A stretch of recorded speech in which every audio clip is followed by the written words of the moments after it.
that was certainly something. That was Bake Off. Allegedly. It was certainly something is what I'll give you. Pastry week. It was definitely. I'm Chris. I'm Christy. And this, again, is the washing up. And we have to have a guest. We have to have a guest. And we have to have a popular guest too. Yeah, she's my favourite guest. That wasn't on a Great Australian Bake Off this year. Smooth. Yeah. Smooth. Toast. Smooth. Hey, Liv. Hey, everyone. Beck, how you going? Hello, I'm very well. How are you guys? We're great. We just, like you, just watched something. Yeah, something. That's a good description. It's a pastry week, which is, again, a fairly normal week. Nothing shocking in it or scary in it or remotely ultra tricky in it. Not enough puns. Not enough puns in it. And but a couple of mentions of a soggy bottom. Well, there was the first real soggy bottom, but yeah, soggy. It seemed to me, and I don't know if you agree with this, it was like a procession where they were marching Val and Rav towards a chopping block. Yes. And no one was quite sure which one of them was going to put their head down on the guillotine. And at the last minute, it just seemed like everyone pushed Rav out of the way. No. Rav made a desperate dive to the right and saved himself. He was rescued by the musketeers of Philo. Philo musketeers. Were they brandishing those cones that Jane made? Yes.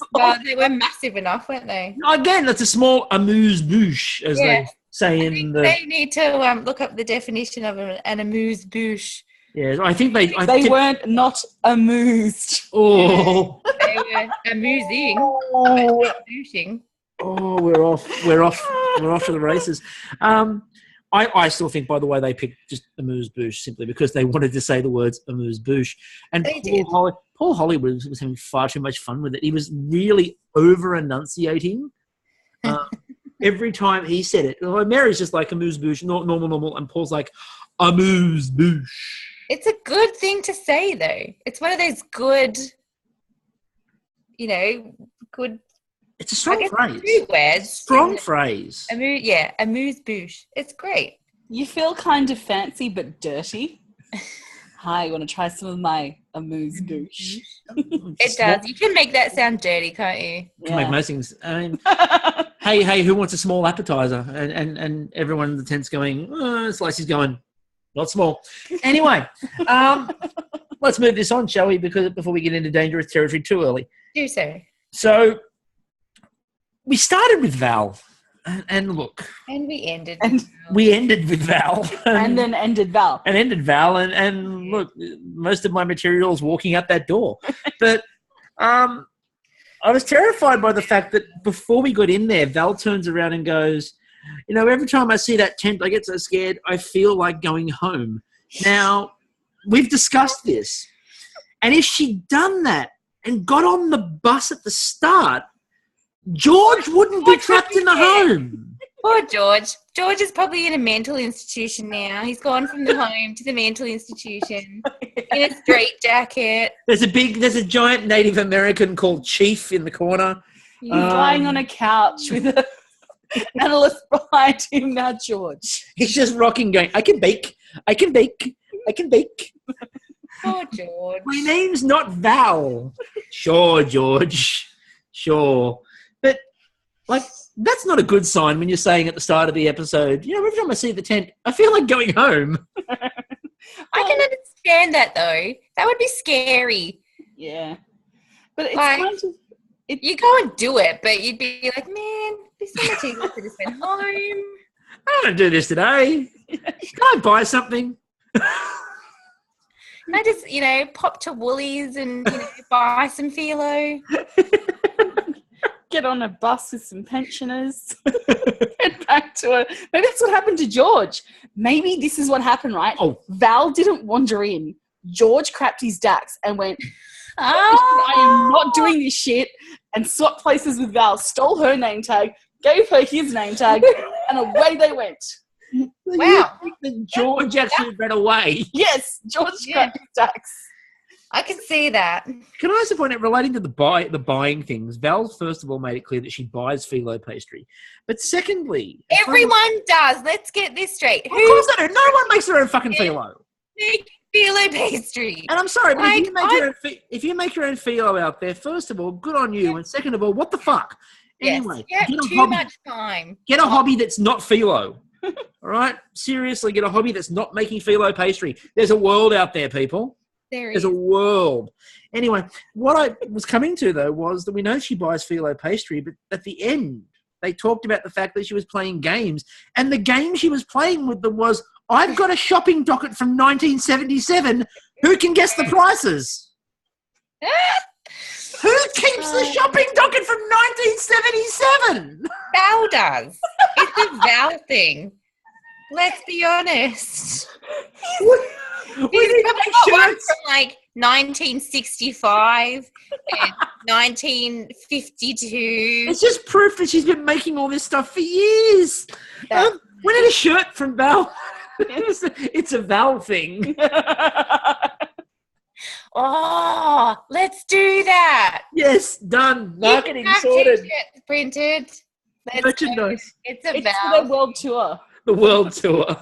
Listen to your bakes. So, anyway, the first thing they cooked, because we're still at Val, we haven't even got in there yet.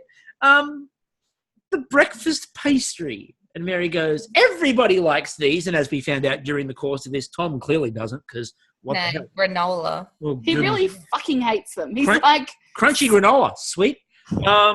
He's like, screw you. He like did an affront to every Danish in the world. Now I love Danishes, you know. They're delicious. It is. And if anyone knows where to buy a poppy seed Danish in Sydney, tweet me, because fuck, I miss Valerie's poppy seed Danish. They sold out and closed down in Town Hall and reopened. And it's just sad. So you put a shout out for a Danish? Well done. Yeah. Nice work. I like Danish. I like Danish. I like Sandy Toksvig. She's Danish. Anyway, and I think as well, I mean, we'll skip to the granola first because I've got to get this out of the way. What the fuck is with granola and wheat? Yeah, And again, he's like, it's a slightly healthier option. It's full of butter. It looked like sadness. It was. That's because it was sadness. No one wants to eat granola or wheat bix in a Danish. And the look on Paul Hollywood's face when he bit into it and he looked at him with a sort of smirk as if to say, I could have told you this was going to happen. And like he's just eaten full dry wheat bix, goes, it's really dry.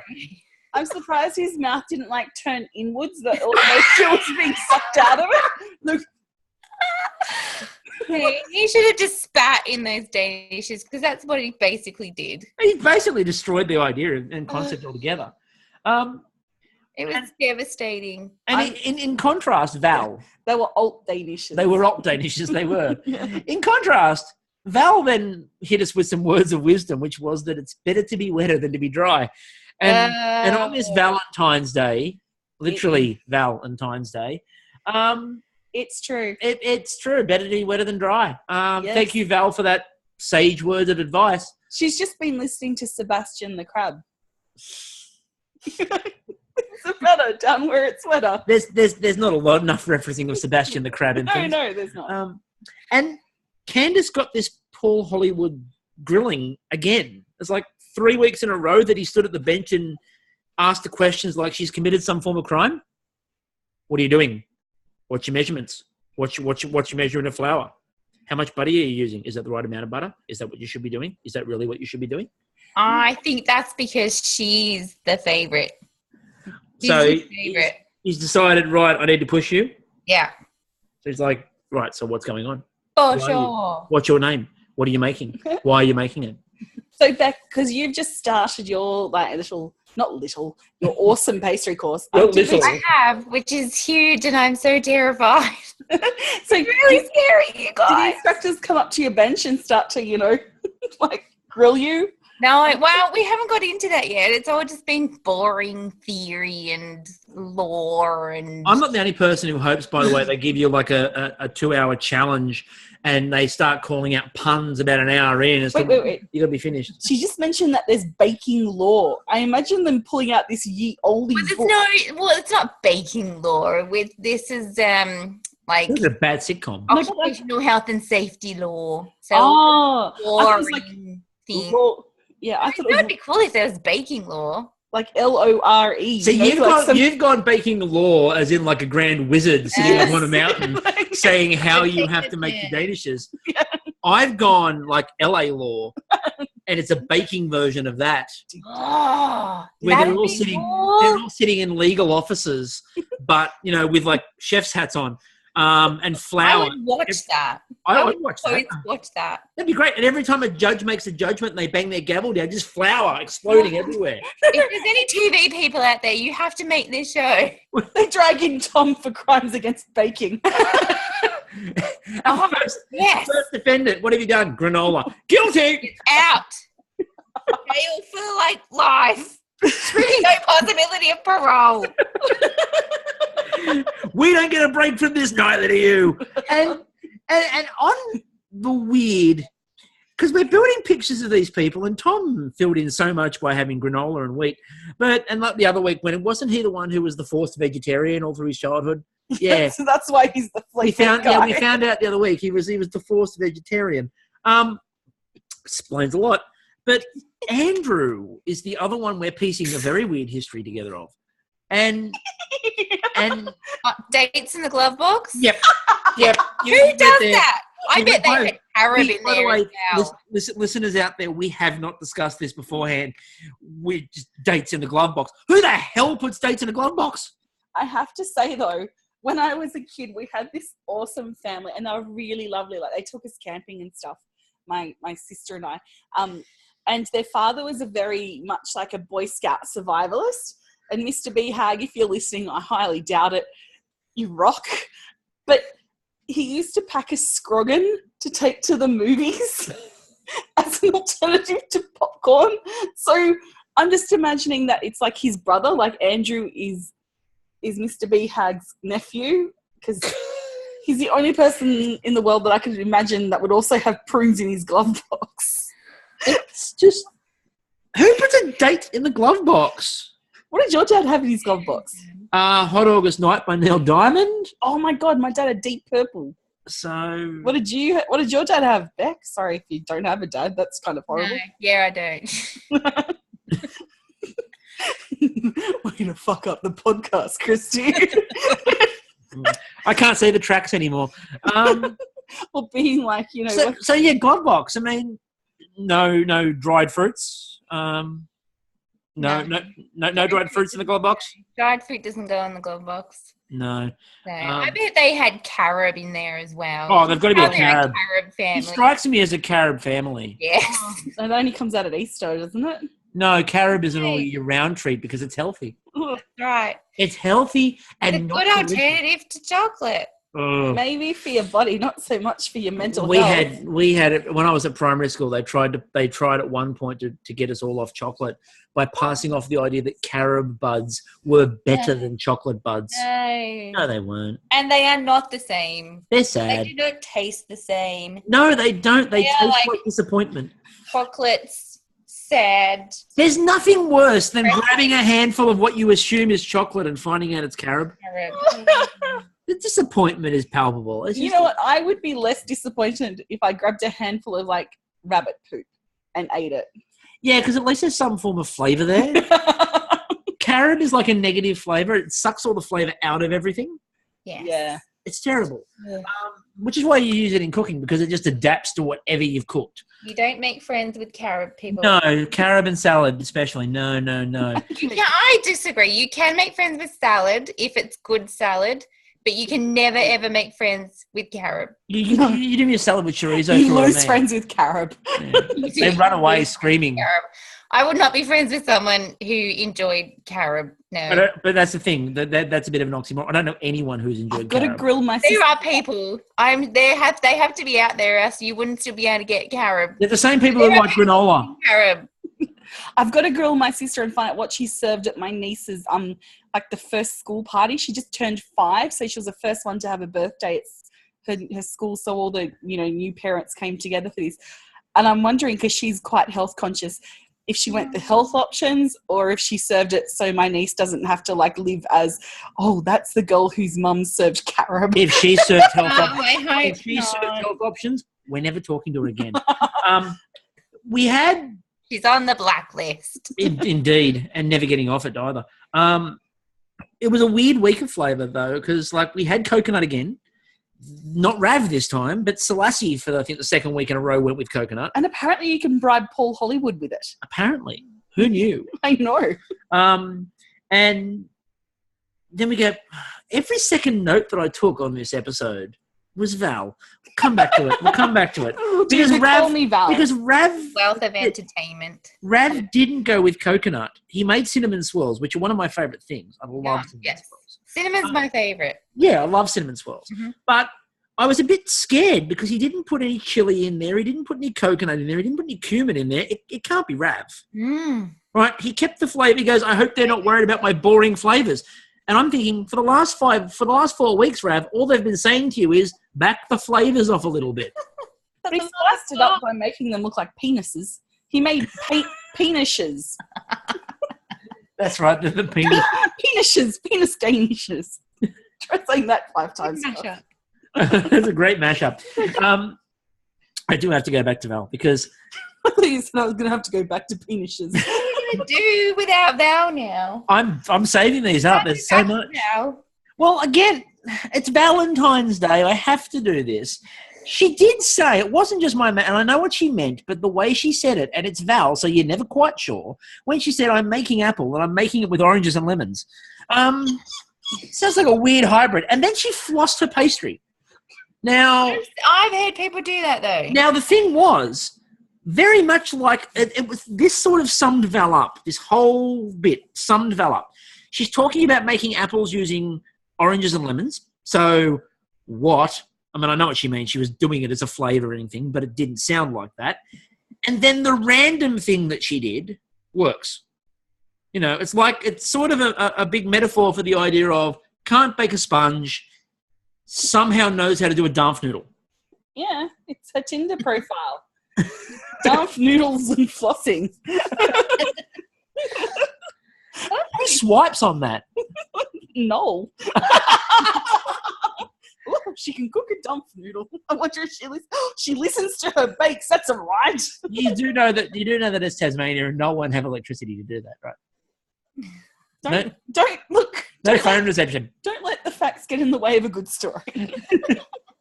Oh, I was having Chic Twitter flashbacks. I'll tell you that much when they started to fold the layers.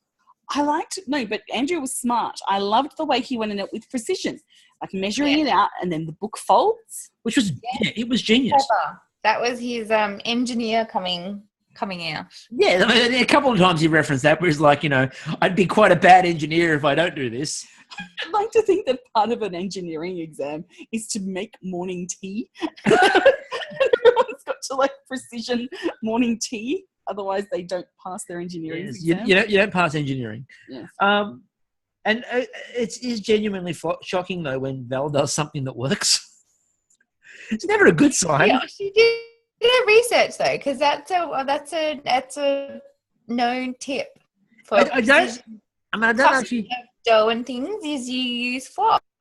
And again, it worked, and it worked well. Yeah, it's a technique you use in pasta. I haven't tried it, but I want to now because I knew about it, but I've never done it. I believe Val can do it. I can do it. Well, yeah, you're pointing out about is it Andrew's father's the one who does pottery? Or one of them? No, I said I would have hoped that Andrew's dad did pottery and Andrew noted the technique and he brought it out rather than Val. Oh, yeah, because that's right, because he does sort of remember this. Because you can also use the string, they use fishing wire in pottery, and you can use it to kind of scrape under a jug or a bowl that you've just made to lift it off the wheel. So you could do that with dough. Oh, I have no problem with the technique. The technique is again, I've heard of the technique and it's brilliant. I'm just stunned that Val was the one who knew it. I wonder if her floss was mint flavoured though. So suddenly that would be so Val. Suddenly the Danishes have a hint of mint all the way through. It was minty freshness. I think I tasted a hint of mint in this. I'm detecting that. Oh, it must Val, have been the floss. Val, the flavors are clashing here. What's with the mint? She could have got cinnamon flavoured. I've heard that's a thing. She could have got cinnamon flavoured too, but cinnamon flavoured, yeah. But I don't think you'd get that at the local And- Tesco. I'm still amazed at the end of the first challenge. I was amazed by a couple of things. First of all, nobody can time their bakes still. And we're this far in, and they still can't time them. Mm-mm. And apparently Rav can't count. Apparently. And It's kind of handy. But it's not the first time, though, in this series that they've miscounted. I mean, granted. Everyone loses the ability to count when they're on a cooking program. You see it all of the time. It's true. You don't understand the pressure of TV, love. You haven't been on Vidiot and come down to almost... Have I told this? No, I haven't told this one to you guys yet. No. Take you back to 1994. A young Christy Stamford is chosen by her school to go on Vidiot. And I almost tied for first place until Scott asked the question, what sport is Tom Carroll famous for? And in my panic, I said golf. No! That was me dying on the inside. Oh. Yeah. I would rather have been dying about the fact that you were there for the Scott McRae era, not the Eden Gahar era. Hey, look, Scott McRae was shit. But I won a lot of Red Dwarf stuff, and that's how I got into Red Dwarf. And without that, you and I wouldn't be together. So Scott McRae is I have to thank Scott McRae. Yeah, you need to high five. I have to thank Kids in the Kitchen Scott McRae. Yes, you do. Mhm. Do it now. He's probably listening. Thanks, Scotty. Changing moods. Anyway, the judging. Look, Andrews looked amazing. Those Danishes looked incredible. They were incredible. They made me so hungry. I really wanted. Yeah, I had the same reaction. I mean, they pointed out the fact they weren't like raised up. They were a bit more Yeah. flat. They still looked amazing though. They looked perfect. Yeah. That lamination. See, I know the words. Oh, yeah, those- words. You know, if Matt Moran was there, he'd be mistaking that for a shit torter. So many layers. So many layers.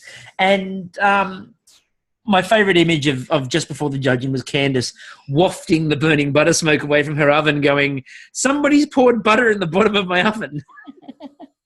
Trying to protect. And then Val. No, I'd like to think that she put butter in the bottom of her oven to cover up for a fart that she just did. Maybe she did. We need to get you on one of these shows and just see all these tricks. Yeah. All these tricks need to come out. I'd be the Melon Sue. I'd like go and throw the butter in the oven so if you fart, you can watch without getting looked at. This has to happen. Television producers, get her on. Good luck. The Val explanation tour continued the last few weeks, if you remember, when something's gone wrong, Val's tried to explain it by saying, but we like that. And Yes. We for like the first one, not it was, cooked in the middle. yeah, we like it a bit soft in the middle. It's like, Yeah. Val, that's not what you do. That doesn't fly, Val. We know. Four of them. We know your game. We know your game, Val. 4 of them served raw pastry. 4 of them. Yeah, that's a lot for this far in. Yeah, by this point, usually the people who can't bake are safely at home and away from food. Mm. This is, again, what the weird part about this series has been so far, which is that you've got... The tent's got the yips. It's got more than the yips. It's got the yips and the yaps. I've got a feeling that all this booze they're putting into their cooking is being drunk before they cook. It's the only thing I think of. Anyway, Candace, Andrew, and Jane nailed it, and everyone else sort of was either raw or, just flavor choice was weird. I actually thought Jane had burnt hers, but apparently They didn't look good, did they? Yeah, but apparently they were well baked. They tasted good. I liked Benjamina's idea of banana and chocolate. I'm down. Oh, no, hers was banana and peanut butter, wasn't it? And No, Paul, no. But Paul's comment after that was, "It's weird. I like it, but it's weird." Yeah. Not that weird. It's Like, not. Elvis ate peanut butter and bananas. He and did indeed. sandwiches. Like, we've been That's- doing this for ages. And what a picture of health he is. Who ate it? Sorry. Elvis. Oh, Elvis. Yeah. Elvis has eaten his sandwich. I guess that's what they say because they always announce shit he did. Yeah, everything Elvis did was announced very loudly. Elvis has just had a massive heart attack on the toilet. I believe there was a guy announcing that too. And Mel had a really sneaky, funny line at the end of it, which was where she was stealing all the stuff off Candace's bench. And they've turned around and said, are you taking? I'm taking that for my family. And then she turned around in a really high pitched voice and went, "They love a savory puff," and it was just beautiful. It was just Mel and Sue, especially Sue in the end of this episode with Val, was the MVP of this episode. She was spectacular at the end. Just her one-on-one with Val. Oh. Do you think they've got like an assessor that's come into the tent and gone, look, we've judged Val as a bit of a risk. She needs a handler at all times. So they're looking at the run sheet going, we've got some dangerous challenges coming up and I don't think we can get the insurance to cover it. Because you saw how Mel was shepherding her around in was it bread week? No, biscuit week or... Yeah, they were following her. Yes, I just... Moving Val, moving Val. So, and the Bakewell tart. No one really did very well. And it's an interesting technical because it doesn't really strike me as being very technical. No, it's really not that hard. No, it's a blind baked pastry cake. They've all made jam before. Val's been doing it for years. You know what it looks like? It looks like a massive Neenish tart. It's essentially... It's kind of like that. The only difference is the frangipan is changed for mock cream. Yeah, it's sort of frangipan in place of mock cream. Yeah, and it was, again, it's a weird one for a tech, and I think it sort of shows you the level, because we've talked about this before a number of times. It seemed like that first week was a challenge to gauge the level, and the challenges have sort of, I don't know, they've ebbed and flowed a lot more, and they haven't been as technical as you would expect. No. I was just disappointed that Benjamina and Selassie didn't just use the neon pink icing, because that would have added a bit of spice to the tent. That would have been awesome. But what I was really shocked with was, like, if you think back to it, the technical that was probably the most technical was when they did the Dampf Noodle. But if you think about why they did Dampf Noodle, logically, nobody'd heard of the damn thing. So everyone was going to stuff it up. Oh, that's true. So you can cover a lot of things because everyone's going to stuff it up because no one knows how to make a Dampf Noodle. They've never heard of the damn thing, except for Andrew who was there going, yeah, I know this. But it's almost like they've pitched down a little bit. And they went early with the gingerbread too. Normally that's a bit later. They went early with gingerbread. Yeah. No, yeah, I agree completely. I wonder how far out, though, these decisions are made. Like, if it's all pre-planned or if it's... I assume they have the challenges. I mean, you have to give them at least a week's notice because they're going to be able to go home. Because they do in Britain get to go home and practice for a week. Because nowhere's longer than 4 hours. Exactly. But I wouldn't be surprised if they had a running order and they could change that running order up with like 2 weeks' notice. So they got to the end of week 2 or week 3 and suddenly went, we need to change these challenges up a little bit because this is a problem. But the Bakewell tart didn't seem particularly tricky. Jane didn't sound confident with it, which was really worrying because Jane's like, I've made Bakewell tarts. I like Bakewell tarts, and no confidence in the words Bakewell and tart. It's a shame because now watching this series for a second time, I'm really appreciating Jane's baking. Like, it is consistent and it is good, but she just doesn't sell herself. It's like Tom tonight, apart from his like granola, he was a non-existent entity in the tent. You want someone like Jane's baking quality and Selassie's charisma. Yeah, charisma. Put those two together and you've got a baker. Maybe we need to get Jane baked. I see what you did there. You're suggesting that Selassie shares the stash. Yes. That might work. And then Selassie made the weird claim of, I think the winners will be the aged. And my first thought again was, remember Val's in the tent. I thought that was hilarious. It was. And then she didn't do very good. Speaking of Val, she guessed everything because she didn't bother to look for the instructions. And then as part of her explanation, I make a different one. Yeah, of course. It's the Bakewell tart, Val. It's pastry, it's jam, it's frangipan, it's icing. That's it. What do you do with it, Val? Apparently the answer was make it into a doorstop. A raw doorstop. How do you manage to make something that is both the rigidness of a step and underbaked? Look, something you don't understand is that Val has actually advanced in her belief about Bakewell tart, and it's actually a deconstructed Bakewell tart. You have to cook it still, that deconstructed. Who let the hipster in? Sorry, I'm just channeling some douchebags from a certain show. Yeah. Oh, got to get that out of my head. I'm turning to Evil Christie, as you'll see in my Twitter. She's so angry. I am very ranty on Twitter during this particular show. Yeah, so hashtag MKR, hashtag what the fuck. I don't watch it. Anyway, I came up, I actually walked in the last 5 minutes and my only response was, I just want to punch everyone on the TV in the face. No, there's two that are cool. They were all annoying me. No, Tully and Della, they're awesome. You know who they're not? They're not Val. They aren't Val. Okay, back to the actual. Back to Val. When Sue turned around and said to her, well, what's a recipe if not to totally ignore it? Sue just got ultra sarcastic on her. When Val was swinging the bag going, I'm not going to hit you. And Sue's like, at this stage, it would almost come as a blessing. Just makes me wonder what they've cut out from before. You know, Val like poking her with, I don't know, because she turns around and she goes, it may be a bit on the thick side and a bit on the chewy side. And they then trailed off, and I fully expected that when the camera turned off, she turned around to them and said, but we like it like that.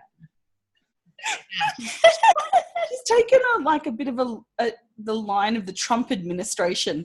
It's all good. It's all good. This is the way we planned it. Me and Vladimir and my good mate Bannon. It was really fortunate at this point in time that Andrew forgot to turn his oven on.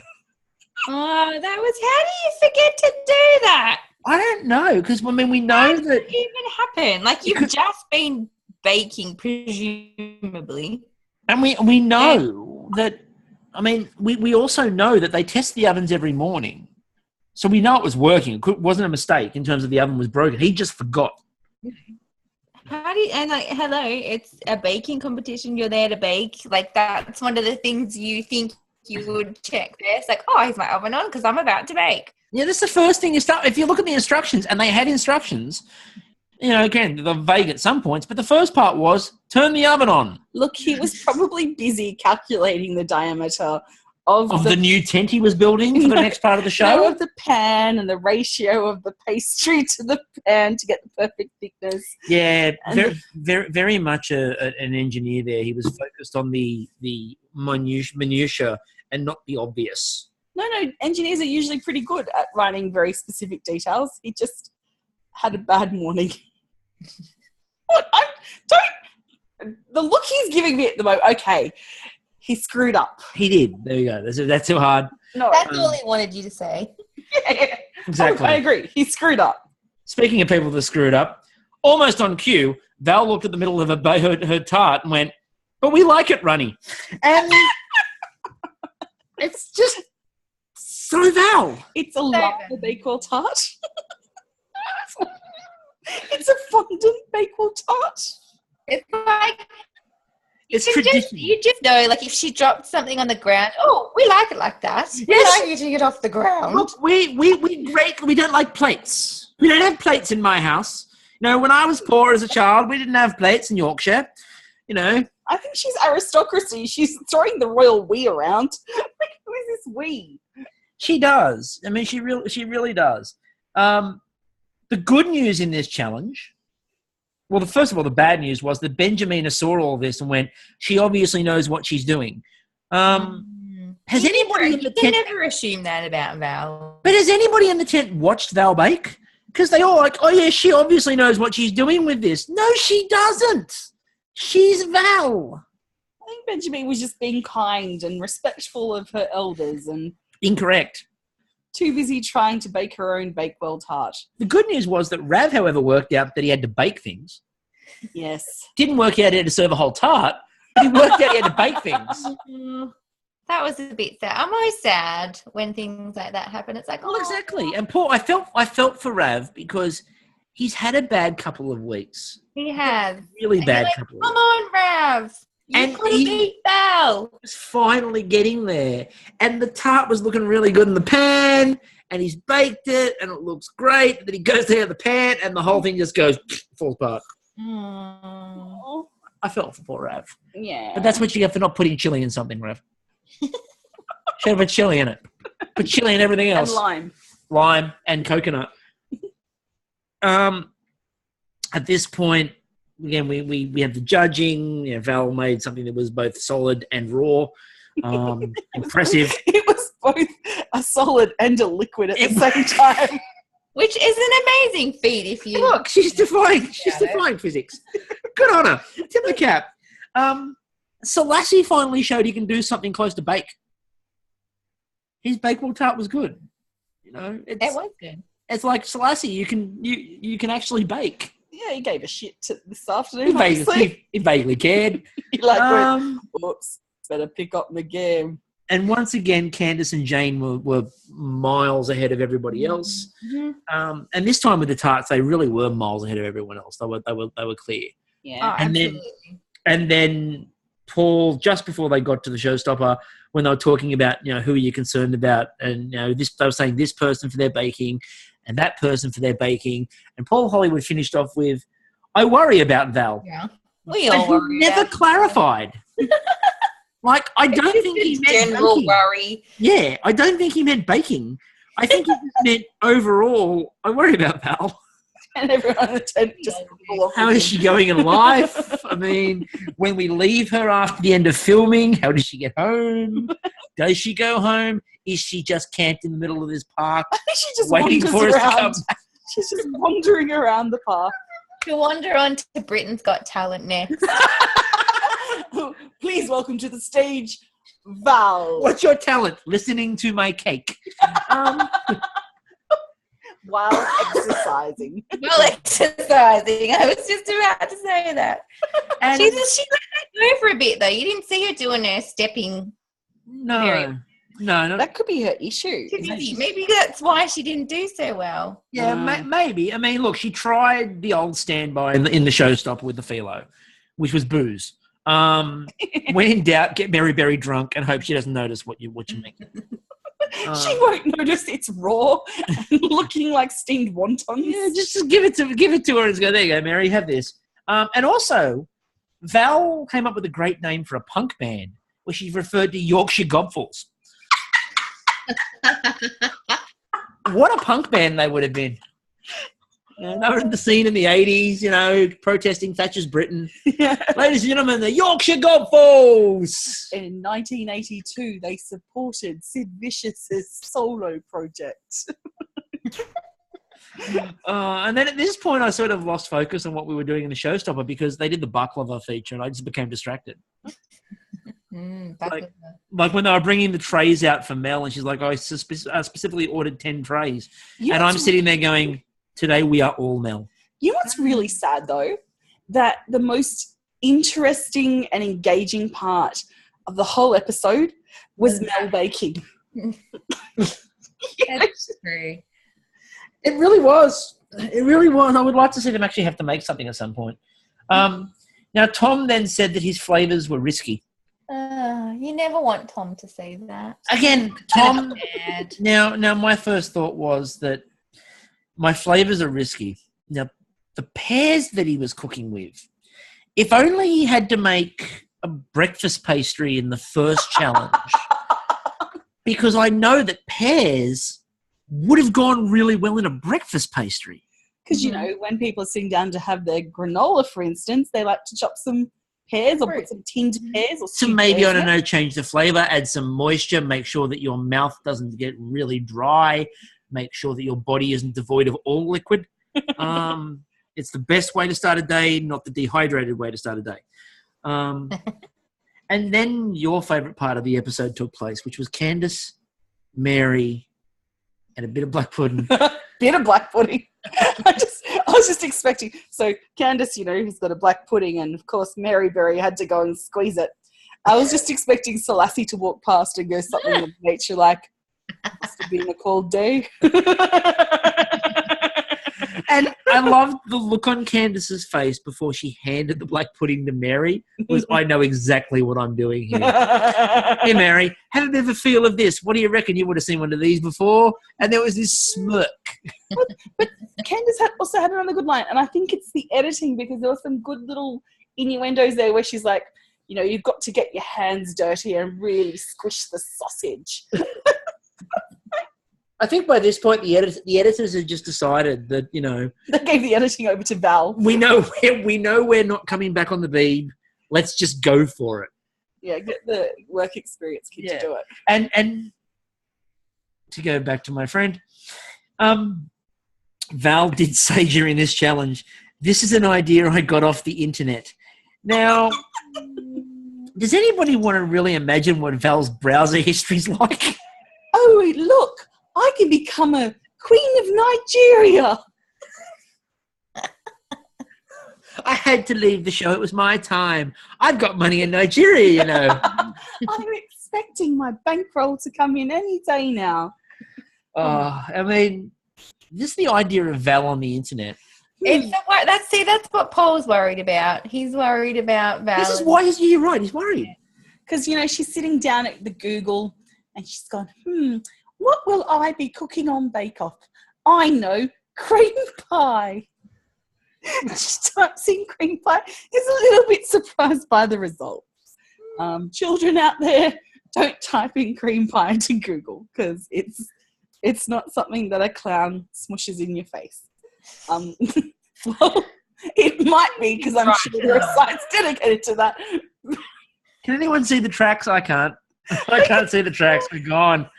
We're miles off the tracks. We're hovering now. Oh, moving along swiftly now. Let's go. Nothing to see here.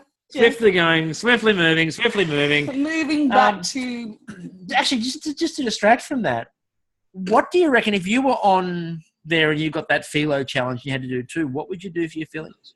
I would run away. That's what I would do. You'd run away? That's a good feeling. Run away if I thought we had to make feelings. Is run away the savoury or the sweet filling?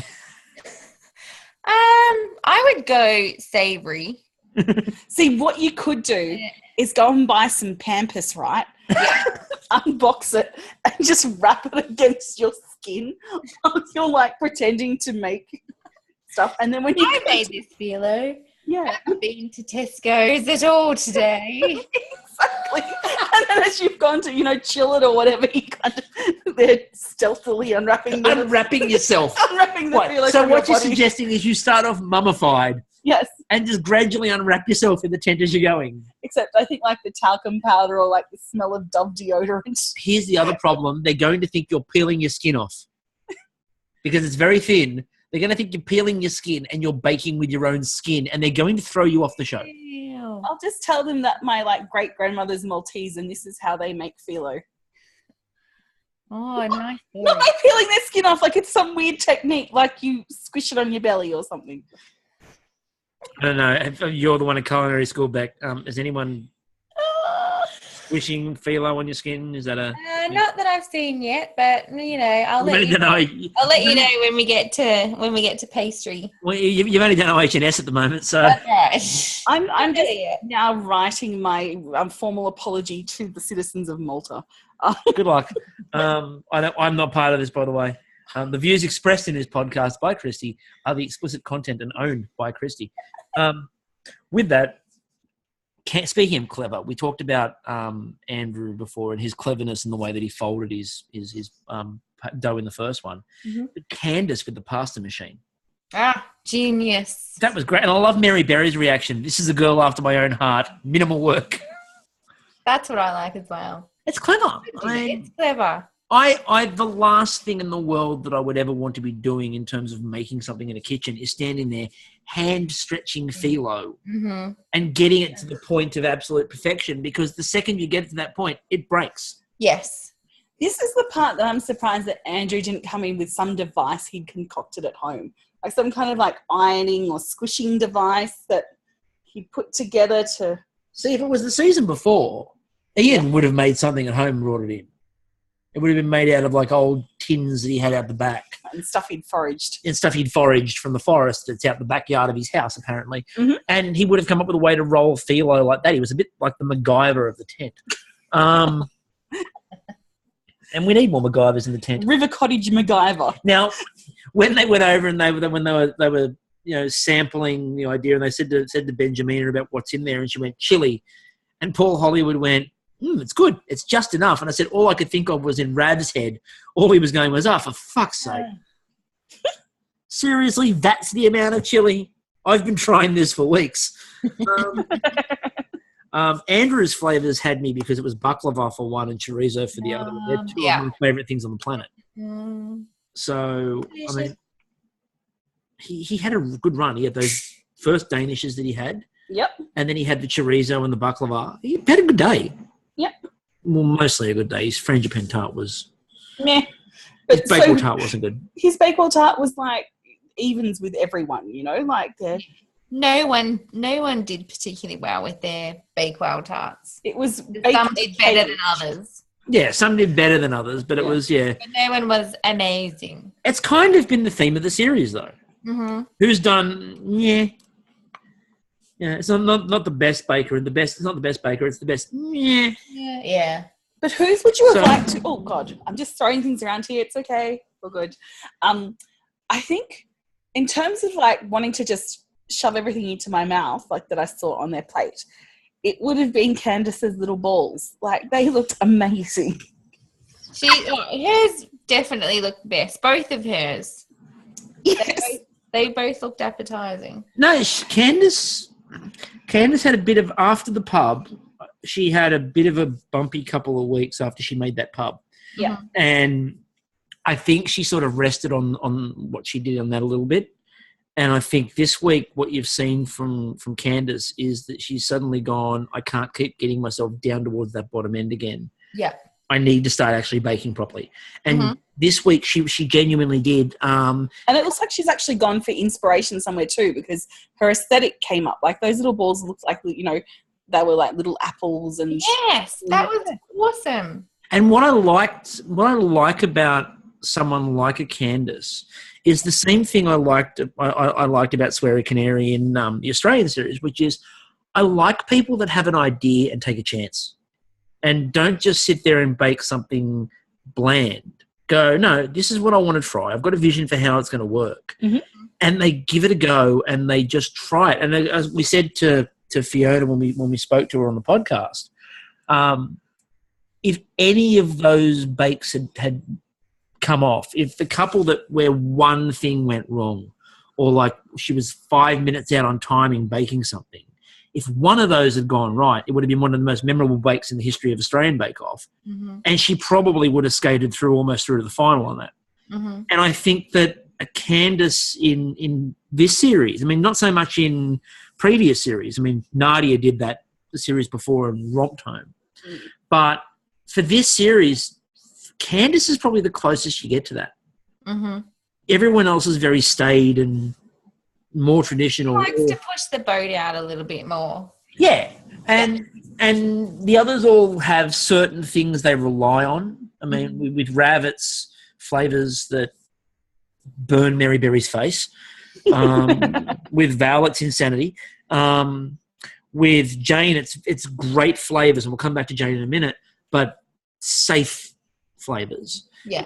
Tom apparently is the king of flavours, but Tom's apparently the king of flavours, but I don't really know what Tom's flavour palette is. Crap. Yeah, we'll go with that, especially after this episode. And yeah, it's Selassie's too busy just looking cool. Benjamina does a lot of cool things. She's very cool, but she only pulls about half of them off. I think it's also that, over the years, because if we look at reality cooking shows, most of them are in about their 8th season now. And we've developed with them. And I think that there is now like a food nerd culture. It's not just enough to be a foodie and an appreciator of food, but if you want to go on these shows and do well, you need to be not only passionate but nerdy about it. Like you need to research and know your shit, not like YOUR, not YOU apostrophe RE. and start from an advanced knowledge base than what the viewer has, because we want to come in and know that you have like a strong foundation and that you're going to build on that. And some people, it's cool if they come in with raw talent and they develop that over the series, but I just don't think there's enough food nerds in this series of Bake Off. Like Candice is starting to nerd out, but it's just not the nerd factor.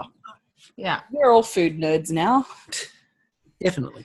But I don't know. I mean, I don't know. What do you think about the sort of flavour profiles we've seen in British Bake Off? I mean, I don't think we've seen anything really. Nothing amazing. Like, oh my God. Normally you get a week. Yeah. And I don't think we've seen it. Mm-mm. The plantain and chili, that was different and nice. Yeah. But I mean, the flavours, the flavour palette thing is, I think, the biggest issue that I've had with this series. I mean, apart from the difficulty not being particularly high. I mean, Mary Berry once had a quote about Bake Off where she said that Bake Off's a doddle. And she's sort of right in this series. It's a doddle. Mm-hmm. And they're not. But what worried me about this series so far is that it's a doddle, but they're not achieving. Right? 4 people served raw dough in the first challenge. How do you do that? Yeah. Right. If you've got one maybe and you've had one person have a disaster, fine, that happens. Yeah. But yeah, that's too many for this stage. And I think it's like what you said just before, like they seem to have dumbed it, like in my words, they seem to have dumbed it down a bit. So there's nothing really, really technical there. No.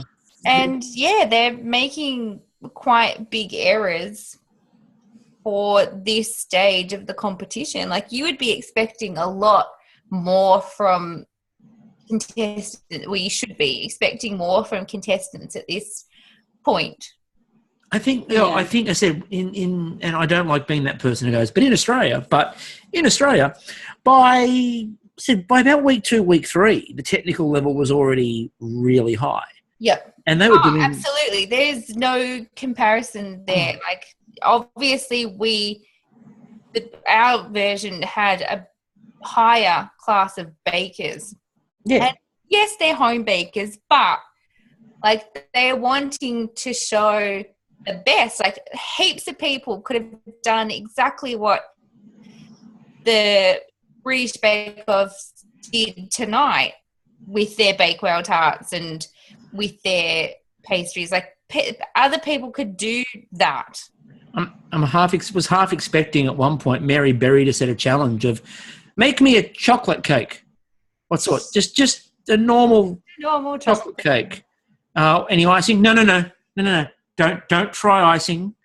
Just a chocolate cake. But I mean, that's pretty much what they did with their first bake was the drizzle cake. Well, make a sponge and do this. Well, make the a sponge first challenge, and do that. it was 3 challenges. It was make a sponge with it, which is a drizzle cake, and make a sponge and mirror glaze it. It's the same thing. Make a sponge. It's no. And again, as a few people commented on my rant last week about the pancake. Make a pancake. Seriously? Hey, they were pretty pancakes. Most of them weren't. They really weren't. I know. And It was annoying. Especially when Val went, I'm going to freehand this. Just let me freehand this. I'm going to make it up as I go along. Don't do that, Val. No, you should never do that, Val. No. Val should just plan every single thing ever in the history of what she has to do for the rest of her life.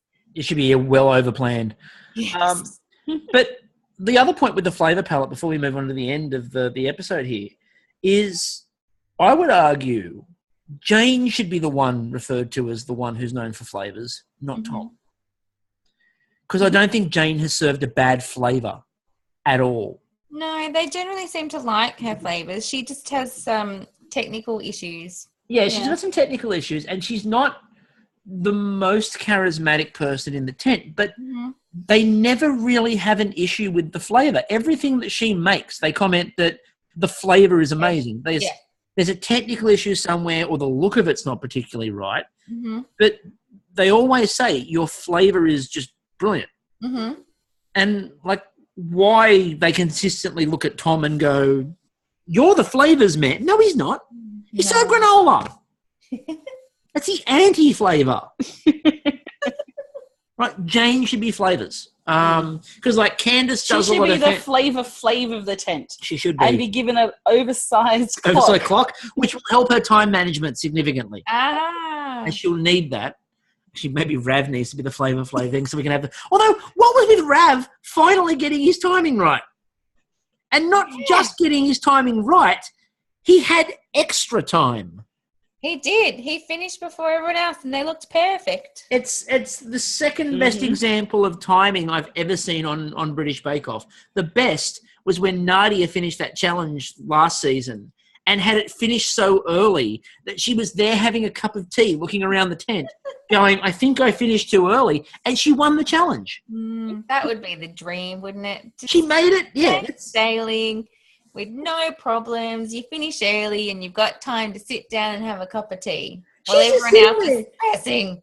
She's just sitting there looking at it going, I'm sure I've done something wrong. See, that would be me. I'd be like, holy shit, like I'm finished and everyone's still going. Like, what did I do wrong? It's like I must have done something wrong. It's like when you're in school and you do an exam and you're finished like at least a good 45 to an hour early, and everyone's still hard at it, and you're like, oh, I've just screwed this up. And you look out, and then later on you find out you get like 95% or something, and you're like, that'll never happen again in my life. This is all preparation for you when you get exams back. Yeah, so yeah. Just prepare. That's going to be you. It's you. Walking Every out. exam. Done. Now, in the judging of this, there's only really one thing to focus on. When Mary and Paul stepped up to test Val's food, and I use the word test Val's food. I'm not saying judge. I'm saying test. Mary bit into the first thing that she got. And you could tell on her face that it was bad. The look at Paul, in my mind, what it said was, if Rav's food is edible, she's going home. Yes. Because Rav had been doomed and Benjamina had been close. Rav and Benjamina both nailed it and saved themselves. Samosas. Gee, what are the odds? But like Val, the funny part was they're looking at Val's stuff that she's baked and she's going, yeah, I know. It's raw. It's under. This isn't cooked properly. So she knew that not a single thing on the tray was right. Yeah. Right? If that doesn't scream Val wanted to go home, I don't know what does. It was a Valentine sad moment. It was a sad Valentine. Yes, it was. I mean, when you know, like, you know that you stuffed up royally. So she would have known. And she didn't even have the right amount. No. She would have known she was going home. Like, it was a no-brainer. Val just barely has the right amount of anything. You know, she's counted incorrectly. The other week she used the icing sugar and the flour and couldn't work out what was what and used made up for the varieties of that. For the crust of her Bakewell tart, she just completely invented the mixture. The really sad thing, though, is that she's probably still wandering the grounds right as we speak. Hello? Anybody there? She's still there. She has to be. She has to be still there. But on the plus side, before we finish off with poor Val, Candace deserves Star Baker this week. There was no doubt. Absolutely. And I think the thing that cost Jane Star Baker was the fact that she didn't keep to size on her amuse-bouche. Yes, with her massive cones. Yes, with her massive cones. And Selassie was like, that's it, June. You're almost at Selassie level. Your Selassie impression is coming along in leaps and bounds. It's flawless. You know, that's the best Candace I've ever heard. People are like just, getting the vision of an overweight, middle-aged woman out of their minds and just a big hunky black guy coming into their podcast and then suddenly I'm back. It's like, woo, craziness. You duck in, you duck out. Yeah. Crazy. But I think that Candace and Jane have cleared out a little bit. I don't know. What do you reckon, Beck? Yeah, definitely. They are in front of if everyone else picks up their game, it might make it a bit more interesting. But those two are definitely ahead of the pack. And there's been no sign of it yet. Mm-mm. So I mean, Andrew's probably the closest one. yeah, like he's inconsistent.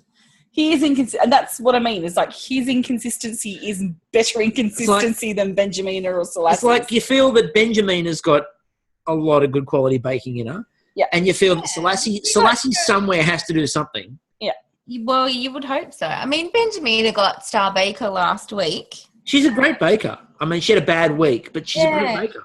Which, I mean, everyone has bad weeks. I've, baked terrible things before and, things haven't gone right. It happens, but yeah. Oh, no. All the time. I just can't bake to save myself. My bakes are perfect, but No. mine are perfect. I don't have flaws. So next week, the theme of next week. Laurel. Yeah. Laurel week. That's it. Botanicals. Botanicals. That's it. Sorry. Does it, I wonder if it's sponsored by Garnier or Herbal Essence. New botanicals. The feature halfway through is not about flowers or herbs or anything like that. It's just somebody washing their hair for half an hour. Yeah, it's Mel. Just out the back. Mel just talking about the history of washing hair? Yeah. Okay. I look forward to that feature. That'll be a golden feature. Her glossy locks in the creek outside. And I don't know about you, but if you looked on the preview for next week, the last part of it, the botanical part just seemed to be piped flowers. Hey, someone had a little box of the edible ones. Pre-done edible flowers. Did they smuggle those in like your idea of wrapping yourself in phyllo? Yeah. They had them like they were like hair clips. I'm just saying, there's like flower hair clips. There are flower hair clips. So in terms of from the last episode, we had you onto this one. Have you seen any development, improvement, or are we going backwards, or are we sort of stagnating a little bit? What do you reckon? I think we're kind of stagnating a little bit. I don't know, like there are ebbs and flows, but I mean, there's just been nothing amazing. No, and you want amazing. That's what Bake Off sort of does. And you want something amazing, and then you want something even more amazing next time. Like, oh my God, I thought that was amazing, but this beats that. This is more amazing. The idea for me of Bake Off is that's something that I would love to be able to bake, but I couldn't possibly. Mm-hmm. And most of the stuff that I've seen so far, I look at it and go, yeah, I can do that. Yeah. But there's some things, sometimes I start to question my cooking show privilege because, I just wonder, have I become spoilt in what I've seen on TV that there's now when I see someone who maybe 4 years ago, I would have been like, holy shit a brick, they're making a Bakewell tart. Is it my expectation? No, it's not my expectations. They're shit. No, it's the children who are wrong. Yes. No, I think, especially. But I mean, that's just how food goes. Food once upon a time was, Bakewell tarts. Now, it's opera cakes and, gâteaux and hot, things that got cremos in it and all that and stuff. Tortas and dampf noodles. Molecular gastronomy and all that kind of stuff. You have to go with the times. Yeah, you can't stay. I mean, I have no idea about molecular gastronomy, blah, blah, blah. I'm definitely an old school baker. Mm. So, all this new fangled stuff, it's oh my God, I didn't even know what the hell that is. You have to go with the times because that's just what happens. That's why, there's 70s food and 80s food. And I mean, Val went with the times. She looked up on the internet. That's right. She did. And, learned how to use a broom handle as, her phyllo stretcher. I did love that was the thing she got off the internet, by the way. We didn't mention what she got off the internet. She didn't get a recipe. She found out to use a broom handle to roll phyllo. Nice. And she had to clarify that it was clean. Broom handle. Look, she probably got a little distracted by kitten videos, let's be honest. She fell into that hole of, she just went on a YouTube. We've all been looking one thing up on YouTube, and at 3 a.m. we realise we're watching some video from a country we don't understand the language of, but we're fascinated by whatever the hell that is on the screen. Absolutely. Everyone's done it. We've all done it. Everyone's We've all done it. And If I can anyone says imagine they haven't Val. done it, they're a liar. The thing for me though is that I think for Val, those videos probably made sense. She's never heard that language, but she's understanding every word. So Val. I just like the idea that with the series moving to Channel 4, they've got to pair her up with Paul Hollywood. Val. Yes. Look at the way that Paul interacts. You're Val obsessed. We need a Val-intervention. No, we're having the Val-intervention. It's called She's Out of the Competition. Next week on the And our lives. You can move on with your life then. I really can. Please do. I really can, but I just think You're going to find it hard to let go. You are still going to be talking about Val she's the end, aren't you? Oh, trust me, it's getting out of the system right now, so I never have to do it again. I'm going to have to lock him in a room and let him get the shakes out. You'll have to have Val withdrawals. For me, just the way that Paul Hollywood just seemed to be genuinely concerned for Val's general well-being as a person throughout the whole series. Maybe he was worried about OH&S. I wonder if he's become a carer. Maybe he's a full-time carer.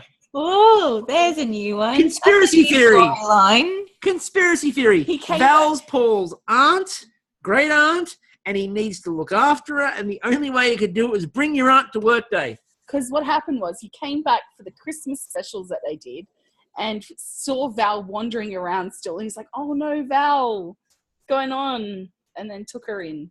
And then they put her on the show until it got to a point where everyone got really sick of her being at work. Yeah. And they're like, Paul, we need bakers now. Okay. The other thing I think that came out of tonight's episode was that Tom's in those crosshairs now. Oh, yes. Really in those crosshairs. He really has to be careful or else I think he might be the next to go. I think the flavour palette... Unless someone really, makes... if Rav fucks up royally next week, he's a yeah. He was on thin ice tonight. He's lucky that Val just, completely lost it. He was lucky his amuse bouche was It's okay, though. A boucheable. It's okay, though, because Tom is the flavour king. And he will just produce more granola. He'll make it sweet, so it'll be crunchy granola sweet. Good Lord. Flavored beef. Beer flavored granola. Beer flavored granola with flowers on it. He's going to try every trick in the book. Yeah, he's going to get them drunk. He's matcha. He'll get them drunk. He'll make it matcha. He'll do a nudie run. Every bit of distraction he can He'll think burn of. some butter in the bottom of his oven. He'll talk about the fact that he's been making this recipe for generations. All of these things. He'll bring out a photo of a relative. Hang on to that. And look, Val's speech at the end was lovely. I mean, it really was. It was nice. Oh, yes. It did make you a little bit teary, didn't it? It did, although, again, if she bakes everything with love, it does explain why everything was so dense. Because there was extra ingredients. Gosh! Lots of extra ingredients. Do you mean because it's dense because there's a lot of love in Val and she's putting a lot of love into it? Yes. Okay. I didn't mean the other thing. You went. I didn't go where your mind goes. I meant that she's just putting too much in there. Beck also thought that. It wasn't just me. Don't leave me hanging, Beck. Leave me hanging, Beck. I don't know what I'm thinking. It's late. I don't know It's been a long night. I don't know what I'm been up since 6:30 this morning. Oh, ouch. And with that, we'll let you get back to it. So thank you again for coming on. Pleasure. Thanks for having me again. It's spectacular, as always. I'm happy to. We're hopeful that in the next few days we'll be able to sort of mention who we should have on next week. I'm hopeful and I'm excited, but we'll let you know if and when that happens during the course of the week. So there's a bit of sizzle for you. Yeah, we'll have to check out public transport timetable. Was that a shitty hint? Anyway, okay. I've been Chris. It's been insanely weird. And that's been Beck, obviously. And thank you very much. We'll catch you all later. Pleasure. Bye. Bye.